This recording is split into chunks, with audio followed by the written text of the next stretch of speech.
মাহফিলকে আরবিতে বলে ওয়াজ মাহফিল। ওয়াজ মানে নসিহত, উপদেশ।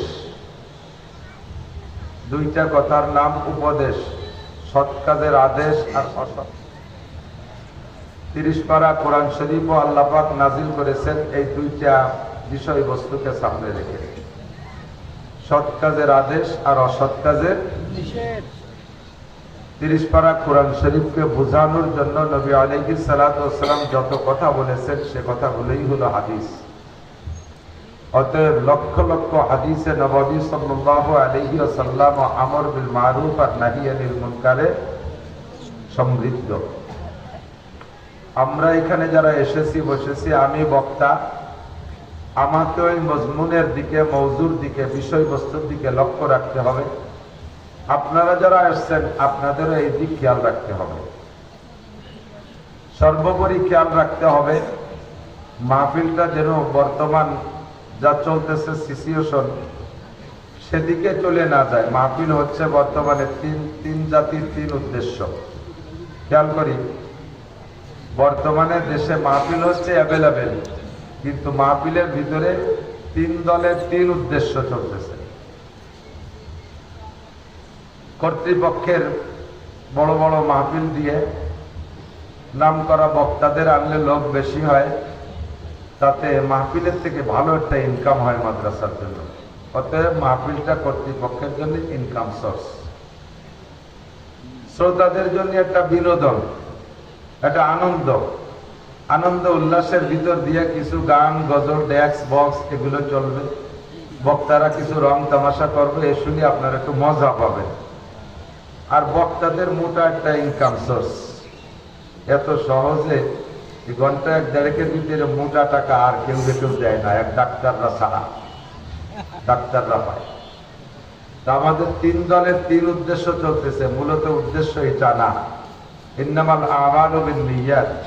প্রত্যেক কাজ নির্ভর করে, ভালো কাজ নির্ভর করে আমলের উপর, নিয়তের উপরে। আমল নির্ভর করে কিসের উপরে? যেমন হাদিসে আছে, আল্লাহ নবী বলেন, কাম মিন আমালিন ইউতাসাওয়ারু বিসূরাতিল আমালিদ দুনিয়া। অনেক কাজ দেখতে মনে হবে যেন দুনিয়ার কাজ। সুম্মা ইয়াসিরু মিন আমালিল আখিরাহ বিহুসনিন নিয়াত। অথচ দুনিয়ার ওই কাজটা আখিরাতের কাজে পরিণত হয়ে যাবে, ইবাদতে পরিণত হয়ে যাবে, শুধুমাত্র তার পিছনে নিয়ত ভালো থাকলে। কথা কি বোঝা যাচ্ছে? শুনতেছেন না? খেয়াল করতেছেন না? বেশিক্ষণ কষ্ট দেব না ইনশাআল্লাহ। আমার টার্গেট 9:30 থেকে 11টার পর্যন্ত, 11টার ভিতরে আমি মাহফিল শেষ করবো। সেইভাবে আমি সিদ্ধান্ত নিয়েই ডায়েরিতে আমি লিখে রাখি, এবং যে ফরমে আমি দাওয়াত সই করে দেই ওটা আমি 9:30 টাইম লিখে দিই। আমার ইচ্ছাতে ঘন্টা দেড়েক কথা যদি আল্লাহ বলায় 11টার মধ্যে শেষ করে দেব। আপনারা যে খেয়ে দিয়ে ঘুমাবেন, সময় মতো উঠে ফজরের নামাজ পড়তে পারবেন। যদি এর চেয়ে বেশি হয়ে যায় তাহলে ফজরের নামাজ পড়তে 90% মানুষের কষ্ট হয়। তো যেটা বলছি সেটা হলো, কাম মিন আমালিন ইউতাসাওয়ারু বিসূরাতিল আমালিদ দুনিয়া সুম্মা ইয়াসিরু মিন আমালিল আখিরাহ বিহুসনিন নিয়াত। অনেক কাজ দেখতে দুনিয়ার কাজ মনে হবে, অথচ তার পিছনে যদি নিয়ত ভালো থাকে তাহলে ওটা আখিরাতের কাজে পরিণত হয়ে যাবে। একটু বলি সুবহানাল্লাহ। যেমন আমি বলে থাকি, আপনি জেনারেল লেখাপড়া করেন, জেনারেল পড়াশোনা কেউ আখিরাতের উদ্দেশ্যে করে না। খেয়ালে দিক, কেউ কি বলতে পারবেন? আল্লাহ নবী বলেছেন, যে ব্যক্তি ম্যাট্রিক পাস করবে ওই ব্যক্তির কবর আযাব মাফ। কেউ কি ম্যাট্রিক পাস করে কবর আযাব মাফ পাওয়ার আশায়?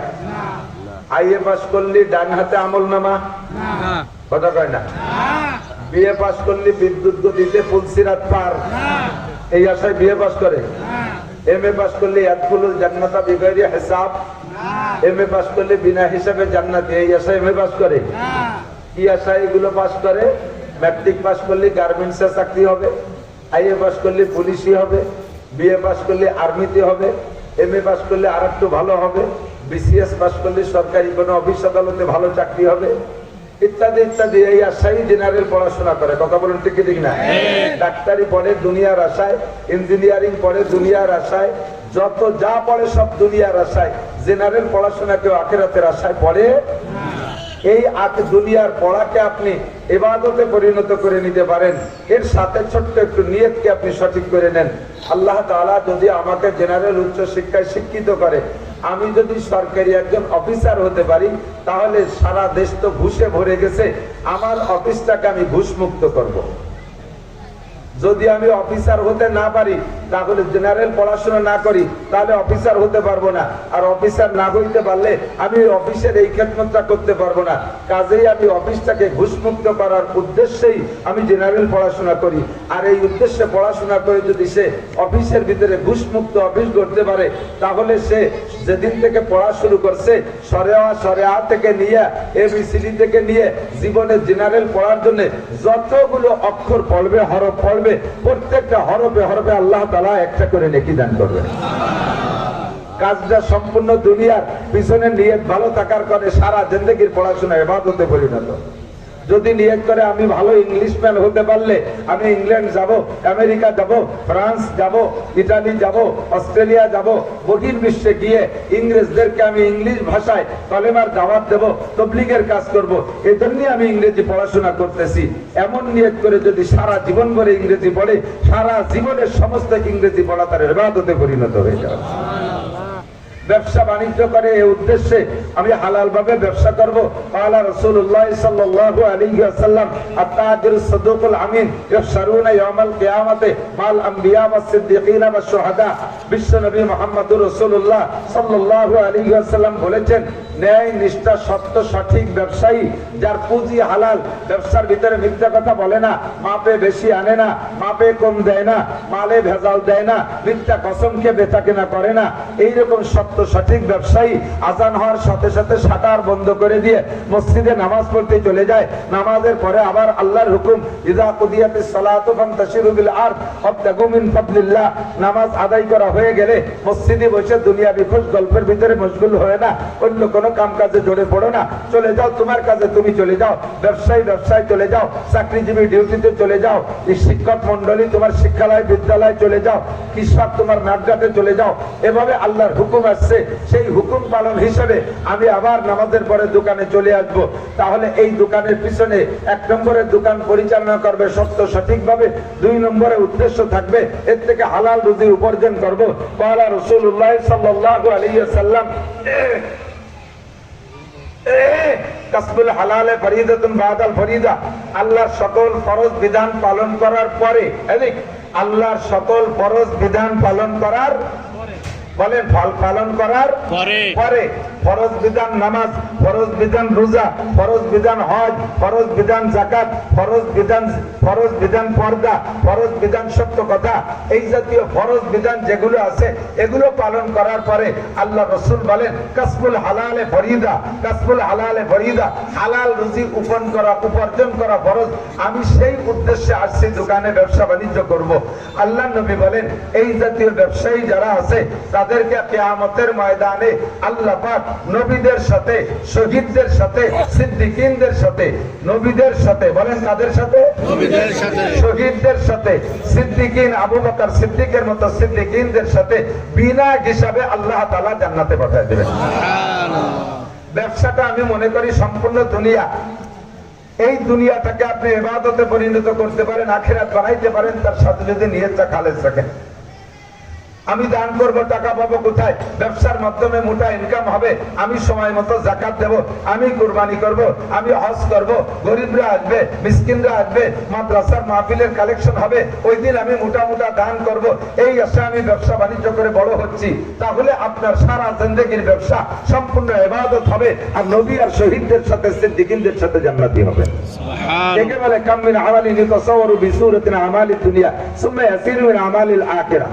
পুকুর খনন করেছেন দুনিয়ার প্রয়োজন মেটানোর জন্য, নিয়ত থাকবে এর ভিতরে মাছ ছাড়বো, আর এর ভিতরে যে ভালো পানি হবে শুধু আমি একা ব্যবহার করব না, আমার এলাকার প্রতিবেশী সকলে তো পুকুর খনন করতে পারে না, যারা গরিব মানুষ পুকুর খনন করতে পারে না, আমার পুকুর থেকে পানি নিয়ে তারা পানি ব্যবহার করবে।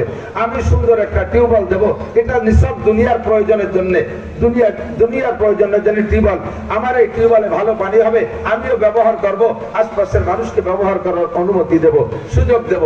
তাহলে এই দুনিয়ার সব কাজগুলো আপনার জন্য সদকা হিসেবে আল্লাহ পাক লিখে দিবেন। সৎকার খাতায় লেখা হয়ে যাবে। পুকুরে যত পানি মানুষে খাবে, নিয়ে যাবে, পানি ব্যবহার করবে, সব আপনার আমলনামায় দান আর সৎকা হিসেবে লেখা হয়ে যাবে। যেদিন মাছ ধরবো পুকুর থেকে, ঘের থেকে, সেদিন গরিবরা আসবে, তাদেরকে কিছু মাছ টাছ দিয়ে দেবো। মাদ্রাসায় কিছু মাছ দিয়ে দেবো, এতিমখানায় কিছু মাছ দিয়ে দেবো। এমন নিয়ত করে আপনি দুনিয়ার পুকুর খনন করবেন, আর এই পুকুরে মাছের চাষ করবেন, ঘের বেড়িতে মাছের চাষ করবেন। এই দুনিয়া সম্পূর্ণ আপনার ইবাদতে পরিণত হয়ে যাবে। পক্ষান্তরে নবী পাক বলেন, ওয়াকাম মিন আমালিন ইউতাসাওয়ারু বিসূরাতিল আমালিল আখিরা সুম্মা ইয়াসিরু মিন আমালিদ দুনিয়া বিসূইন নিয়্যাহ। আমার দেখা দৃষ্টিতে অনেক কাজ আছে, যেই কাজগুলো দেখতে একেবারে খালেস দিনের কাজ, এর মধ্যে কোনো ভেজাল নাই, 100% দিন মনে হবে, অথচ ওর পিছনে নিয়ে যদি খারাপ থাকে, দিনের এই কাজটা তোমার আখিরাতে এক পয়সাও কাজে লাগবে না, এইটা সম্পূর্ণ দুনিয়ায় পরিণত হয়ে যাবে। যেমন তুমি মসজিদ বানাইছো, মসজিদের চাইতে দিনের আর বড় কোনো কাজ হতে পারে না। প্রাতিষ্ঠানিক ভাবে সবচাইতে ভালো কাজ হলো মসজিদ বানানো। কথা বলেন ঠিক ঠিক না? মসজিদ হলো কার ঘর? আল্লাহর। আরো জোরে, আল্লাহর ঘর। আল্লাহর ঘর বানায় দিলে নবী পাক বলেন, মান বানা মসজিদাল্লাহ বানাল্লাহু লাহু বাইতান ফিল জান্নাহ। যে ব্যক্তি আল্লাহর ঘর মসজিদ নির্মাণ করে, আল্লাহ তাআলা তাকে জান্নাতের মধ্যে একটা বালাখানা বানাইয়া দেয়। সুবহানাল্লাহ। ইন্নামা ইয়ামুরু মাসাজিদাল্লাহি মান আমানা বিল্লাহ। আল্লাহ পাক বলেন, যারা মসজিদ নির্মাণ করে, মসজিদ আবাদ করে, মসজিদের সাথে যাতায়াত করে, মসজিদের খেদমত করে, ঘন্টা নাই লাগাইয়া দেয়, কয়েল প্রয়োজন লাগাইয়া দেয়, মোমবাতি নাই লাগাইয়া দেয়, লাইটটা কেটে গেছে কিনে দেয়, মসজিদে মাদুর নাই কিনে দেয়, মসজিদের ইট খসে গেছে সেটুকু সংস্করণ করে দেয়, ফ্লোরটা ভেঙে গেছে ঠিক করে দেয়। এক কথায় মসজিদের সাথে খেদমতে যারা লোক লেগে থাকে, আল্লাহ পাক বলেন, আমি তাদেরকে মোমেন বলে ঘোষণা দিলাম। আর যারা আল্লাহ পাক যাদেরকে মোমেন বলেছেন, আল্লাহ তাদের সম্পর্কে বলেন, কদ আফলাহাল মুমিনুন। মুমিনরা সকলে সফল, মুমিনরা সকলে সফল। এই সফলতার প্রতিদান দিবেন আল্লাহ পাক ফিরদাউসি নুজুলা। সমস্ত মুমিনদেরকে জান্নাতুল ফিরদাউসে বসাইয়া আল্লাহ পাক নিজ হাতে 500 বছর পর্যন্ত মেহমানদারি করাবে। কাজেই মসজিদ বানানো অনেক বড় কাজ। কথা বলুন ঠিক ঠিক না? ইবাদতের ভিতরে প্রথম কাতারের, নফল ইবাদতের ভিতরে প্রথম কাতারের মসজিদ। এই মসজিদটা বানাইয়া যদি তার গায়ে নেম প্লেট লিখে দেন, অমকের বেটা অমক এত সালে এত টাকা ব্যয়ে মসজিদ নির্মাণ করেছে, এত সুন্দর একটা কাজ। আপনার বানানো মসজিদের থেকে মসজিদে নামাজ পড়া লক্ষ লক্ষ মানুষ কিয়ামত পর্যন্ত জান্নাতি হবে। আল্লাহর কসম, আপনি নেম প্লেটটা লাগানোর কারণে আপনি একটা নেকিও মসজিদ থেকে পাবেন না, একটা নেকিও আপনি মসজিদ থেকে পাবেন না। মসজিদ বানাইয়া এরপরে সভাপতি হওয়ার জন্য পাল্লা, আরে মসজিদ বানাইছি আমি, টাকা বেশি দেওয়া আমার, কাজে এর সভাপতি আমরা হব, বংশানুক্রমে আমার বংশেই সভাপতি আর সেক্রেটারি চলতে থাকবে। এই মসজিদে নামাজ পড়ে আর বেটারা ভেসতে যাবে, তোমরা কয়বা বেটা কিছুই বাবা না।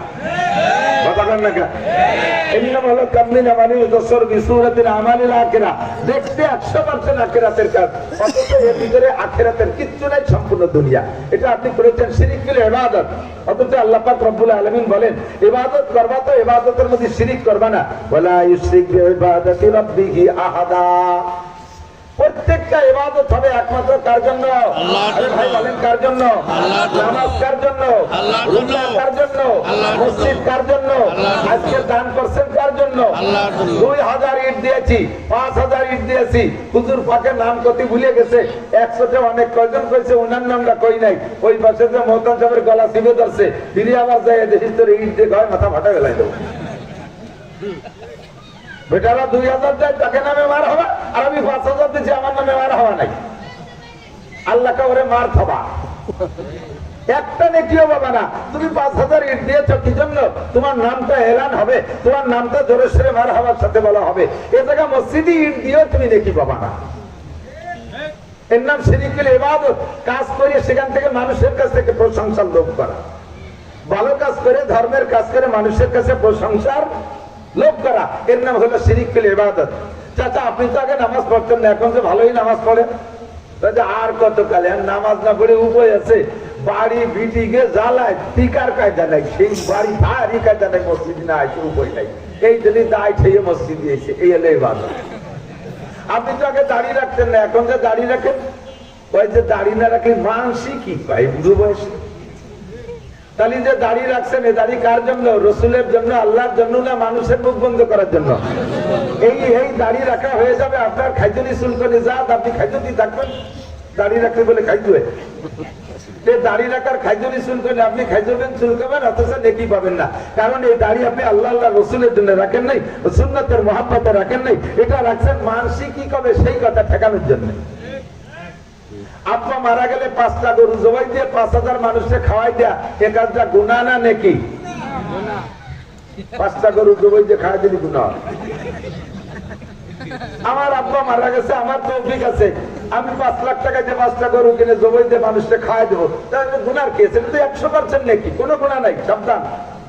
তবে 4 দিনের দিন করতে হবে, 10 দিনের দিন করতে হবে, 40 দিনের দিন করতে হবে, আর বাপের মৃত্যু বার্ষিকী টার্গেট করে সেই দিন করতে হবে, এই যে গুনাহ।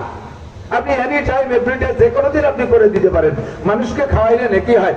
আর হযরত উসমান রাদিয়াল্লাহু তাআলা আনহু বলেন, হুব্বিবা ইলাইয়া মিনাদ দুনিয়া সালাস, দুনিয়ার 3টে জিনিস আমার ভালো লাগে। উসমান বলেন 3টে জিনিস আমার ভালো লাগে।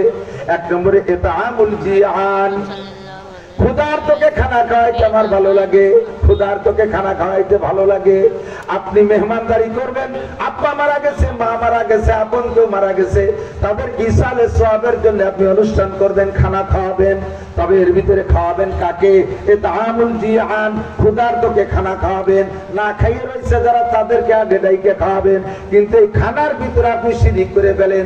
আগে বসান এমপি সাহেব, চেয়ারম্যান সাহেব, মন্ত্রী সাহেবের সাথে সম্পর্ক থাকলে ভালো, উপজেলা চেয়ারম্যান, মাস্টার সাহেব, মেম্বার সাহেব, ডাক্তার সাহেব, ইঞ্জিনিয়ার সাহেব, কন্ট্রাক্টর সাহেব, শিল্পপতি সাহেব, কোটিপতি সাহেব, ভগ্নিপতি সাহেব, আত্মীয় স্বজন যারা বড় বড় আছে, এই সব বড় বড় যারা সকাল বিকাল গরুর গোস্ত খায় শগুনের মতো গলা সমান, সেইগুলোরে 8 কাতারে বসাই দিয়ে জম্মের খান পাড়ায় খাওয়াইয়া লাস্টে গরিবরা বাগান দিয়ে ঘুরে বেড়ায়, শেষ বইটাকে নিয়ে তাকে বসাই দিচ্ছে, গোস্ত নাই বা ডাল দিয়ে বড় হয়ে যাও।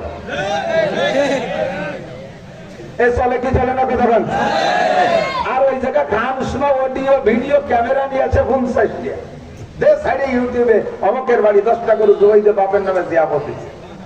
কাজটা ভালো কাজ, কিন্তু উদ্দেশ্য খারাপ হওয়ার কারণে একটা নেকিও তুমিও পাবে না, তোমার আব্বাও পাবে না, বুদ্ধি শুধু কালিয়ার।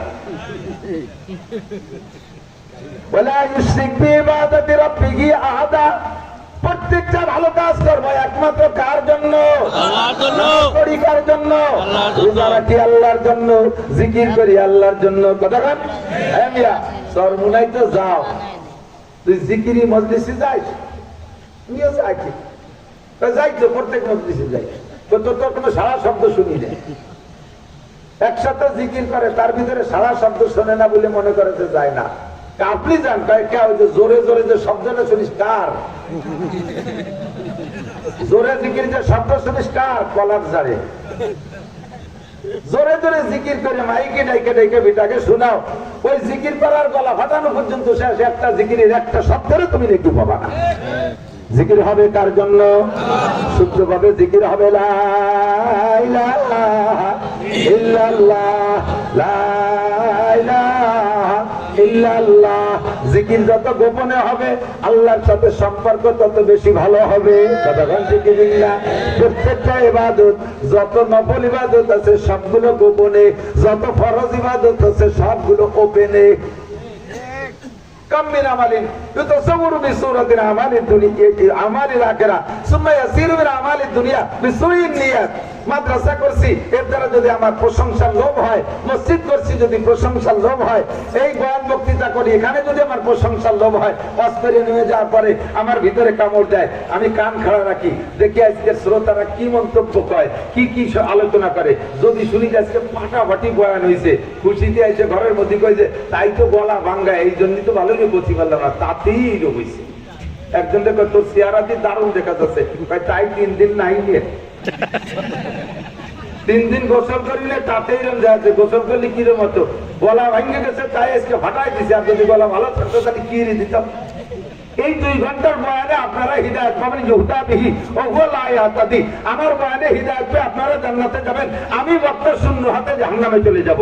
যদি কোনো আলেম তালবে আলী মাদ্রাসার ছাত্ররা এই উদ্দেশ্যে পড়ে যে আল্লাহু আকবার, বর্তমান জামানায় উলামায়ে কিরামদের তো ভালো ইনকাম, ফার্স্ট ক্লাস ইনকাম হলো ওয়াজের ব্যবসা, বড় বড় মোটা মোটা ইনকামের ভিতর যে আসতেছে। হামিদুর রহমান এক মাহফিলে 1 লাখ 1.5 লাখ, মিজানুর রহমান কি বলা হয় আজহারি 2 লাখ 2.5 লাখ 3 লাখ, এরপরে আব্দুল খালেক শরীয়ত করি, তারপরে ইলিয়াসুর রহমান জিয়াদি, আরো যারা আছে সবাই মোটা টাকা কামাই করে। কোনো মতে টানি টুনি 5টা করতে পারলি ওয়াজ করে ব্যবসায় রেখেই বসতে পারবো। তোমার ওয়াজও হবে, তোমার ওয়াজে মানুষ হিদায়াত পাবে, তারা আমল করে জান্নাতে যাবে। আর তোমার এই পয়সা কামাই করা পর্যন্ত শেষ, আখিরাতে তুমি কিচ্ছুই পাবা না।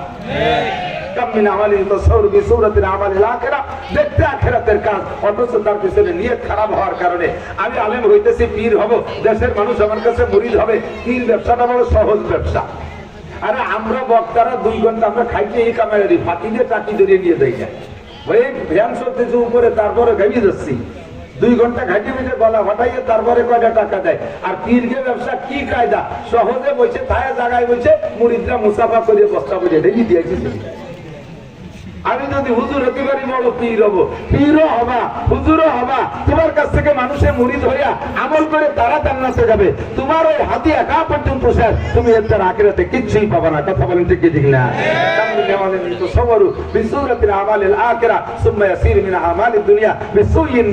এই জন্য নবী পাক হাদিস বলেন, আর বুখারী শরীফের একেবারে প্রথম হাদিস, ইন্নামাল আমালু বিন্নিয়াত, প্রত্যেকটা কাজ নির্ভর করে নিয়তের উপরে। আল্লাহ তাআলা আমাদের আজকের মাহফিলের ভিতরে নিয়তটা সহি করা তৌফিক দান করে, বলেন আমিন।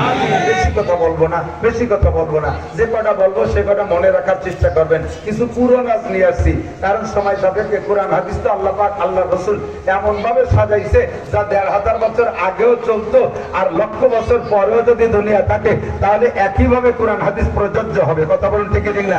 চলবে কি চলবে না? এক এক সময় বলতাম, গতানুগতিক ভাবে বলে গেছি। বর্তমান প্রেক্ষাপটে এসব কথাগুলো আমাদের সামনে, চোখের সামনে চলে আসছে। আজকে দুনিয়া আছে না নাই? বাংলাদেশ আছে না নাই? পৃথিবী আছে না নাই? এই পৃথিবী একদিন থাকবে না, এ ঘটনা সত্য না মিথ্যা? কিয়ামত হবে কি হবে না? ধ্বংস হবে না? কিয়ামত 3 প্রকার। একটা হলো কিয়ামতে সুগরা, আর একটা কিয়ামতে উস্তা, আর একটা কিয়ামতে কুবরা। একটা হলো পার্সোনাল কিয়ামত, আর একটা হলো জাতিগোষ্ঠীর কিয়ামত, আর একটা হলো আন্তর্জাতিক কিয়ামত। এই তিনটা কিয়ামতে ইজা ওয়াকাতিল ওয়াকিয়া লাইসা লিওয়াকাতিহা কাযিবা। কোরআনে সূরা ওয়াকিয়ার ভিতরে আল্লাহ পাক বলেন এই 3টে ঘটনা ঘটবে, তিনটাই ঘটবে, আর তিনটা ঘটার মধ্যে কোনো সন্দেহ নাই। পার্সোনাল কিয়ামত হলো মাম্মাতা কাদামাত কিয়ামাতুহু। قال রাসূলুল্লাহ সাল্লাল্লাহু আলাইহি ওয়াসাল্লাম, নবী পাক বলেন, যে যেদিন মারা গেল তার কিয়ামত সেদিন হয়ে গেল। তার কিয়ামত সেদিন, যে যেদিন মারা গেল তার কিয়ামত হয়ে গেল। ওই আন্তর্জাতিক কিয়ামত আমরা দেখব না। সারা দুনিয়া যে ধ্বংস হবে এটা হলো ইন্টারন্যাশনাল কিয়ামত, আন্তর্জাতিক কিয়ামত। এই কিয়ামত এ জায়গা যারা বসা আছেন, আমি কসম খেয়ে বলি, এ জায়গা যারা বসা আছেন 6, 5, 2, 4 বছরের পোলাপান থেকে নিয়ে 70, 80 বছরের বুড়ো যারা আছেন, আমরা এখানে কেউ সেই আন্তর্জাতিক কিয়ামত দেখবো না। সে সময় আমরা দুনিয়ায় থাকবো না, ওটা দেখবে ওই সময় যারা দুনিয়ায় থাকবে তারা। আর অবশ্যই এখন যারা আছে তারা অত হায়াত পাবো না। বলেন যে যদি আগামী শুক্রবারে কিয়ামত হয় তাহলে পাবো না কেন? অতগুলো আসছে না। আগামী শুক্রবারে কিয়ামত হবে না, কিয়ামত হবে মুহররমের 10 তারিখ। কয় তারিখ? তাহলে একটু কথা কয় না আমার সাথে। কয় তারিখ কিয়ামত? কয় তারিখ? আগস্টের 5 তারিখ। কিয়ামত কয় তারিখ? আগস্টের 5 তারিখেরটা কিয়ামত হয়ে গেছে, এটা হলো সেকেন্ড কিয়ামত। এটাকে কিয়ামতে উস্তা, একটা জাতিগোষ্ঠীর কিয়ামত। আর আন্তর্জাতিক কিয়ামত যেটা সারা দুনিয়া জুড়ে হবে, এটার তারিখ আল্লাহ পাক বলেন ইন্নাল্লাহা ইনদাহু ইলমুস সাআ। ওই কিয়ামতের তারিখ একমাত্র কে জানে? আল্লাহ। আল্লাহ জানে। কথা বলুন ঠিক ঠিক না? তো মুহররমের 10 তারিখে কিয়ামত হবে। কয় তারিখ? 10 তারিখ। এবং সেদিন শুক্রবার হবে। 4-5 বছর আগে সম্ভবত, আমার মনে হয় 4-5 বছর আগে এইরকম হঠাৎ করে ডায়েরি খুলে দেখি আর 2 দিন পর শুক্রবার, তাও মুহররমের 10 তারিখ। যে এই ওয়াহানটা উঠছে আল্লাহ, এইভাবে মিলিয়ে গেল, তাই তো থাকতে পারলাম না, কিয়ামত তো হয়েই যাবে। পরে আমি কোরআন হাদিস মিলিয়ে দেখি কিয়ামতের আগে বড় 10টা ঘটনা ঘটবে, ওই 10টা ঘটনা না ঘটা পর্যন্ত কিয়ামত হবে না। যদি আল্লাহ সত্য হয় তাহলে তার রসুল সত্য, রসুল সত্য হলে তার হাদিস সত্য, তার হাদিস সত্য হলে এই শুক্রবারে কিয়ামত হবে না, এই কথাও সত্য। কথা বলুন ঠিক ঠিক না? তার ভিতরে একটা হলো দাজ্জাল আসবে। অরিজিনাল দাজ্জাল 1 চোখ কানা, অর্থাৎ 1 চোখ কানা আর 1 চোখ আছে। এবার দেখলি বোঝা যায় যে এই চোখটা কানা হয়ে গেছে, এইটা আছে, কিন্তু এর জায়গাটা তো রয়ে গেছে, কিন্তু তা না।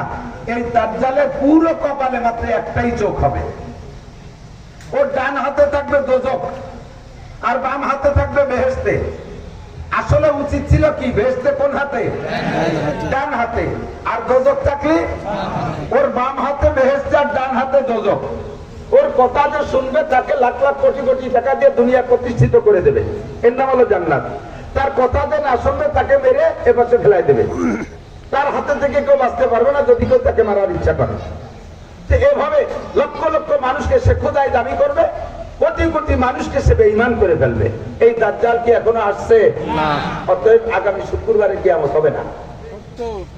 ঈসা আলাইহিস সালাতু ওয়াস সালাম আবার আসবে, বিশ্বাস হয়? কতক্ষণ আসছে? কাজেই আগামী শুক্রবার কিয়ামত হবে না। ইয়াজুজ মাজুজ আসবে, শব্দ সেকেন্ডারকে ভেদ করে তারা জিহ্বাতে চাটতেছে, চাটতে চাটতে একেবারে রসুনির খুশার মতো অতটুক পাতলা থাকতে ফজর হয়ে যায়। এরপরে কয়েছে যেটুক বাকি আছে কালকে 2 চাটা দিয়ে বেরোয় যাবো, এইটা ফিরে আবার বাড়ির পিছনের দিক চলে যায়। পরের দিন এসে দেখে যে সেই দেওয়াল যেমন ছিল সেরকমই হয়ে গেছে। এভাবে তারা চারটেই তালে আছে। হঠাৎ করে কিয়ামতের আগে একদিন তারা এইটুক আজকে না চাটিয়া পিছনে যাবে না, একে চাটা যে বের হয়ে এধারে চলে আসবে। লক্ষ লক্ষ কোটি কোটি দুনিয়ায় সভ্য মানুষের চাইতে ওদের সংখ্যা কয়েক গুণ বেশি হবে। মানুষের উপরে ডাকাতি, মারামারি, খুনোখুনি করবে, মানুষ ধরে খাওয়া পর্যন্ত শুরু করে দেবে। কয়েকদিন পর্যন্ত সারা দুনিয়া এভাবে অরাজকতা সৃষ্টি করার পরে আল্লাহর পক্ষ থেকে বিশাল একটা বৃষ্টি আসবে। ওই বৃষ্টিতে ওরা সব ধ্বংস হইয়া সাগরে ভেসে চলে যাবে। এই ঘটনা কি ঘটছে? অতএব আগামী শুক্রবারে কিয়ামত হবে না, ভয় নেই। দাব্বাতুল আরদ, একটা প্রাণী আসবে, তার 4টে পা আছে, আবার 2টে হাত আছে। প্রাণীটা এত বড়, সে মাটিতে বসলে 1.5 বিঘে জায়গা লাগবে। কতটুকু আপনার সমান হবে না? মাটিতে বসলে 1.5 বিঘে জায়গা লাগবে। এত বড় প্রাণী। ডান হাতে থাকবে মুসা আলাইহিস সালামের লাঠি, বাম হাতে থাকবে সুলাইমান আলাইহিস সালামের আংটি। মাত্র 40 দিনের ভিতরে সারা পৃথিবীতে যত হাজার কোটি মানুষ থাকুক না কেন সব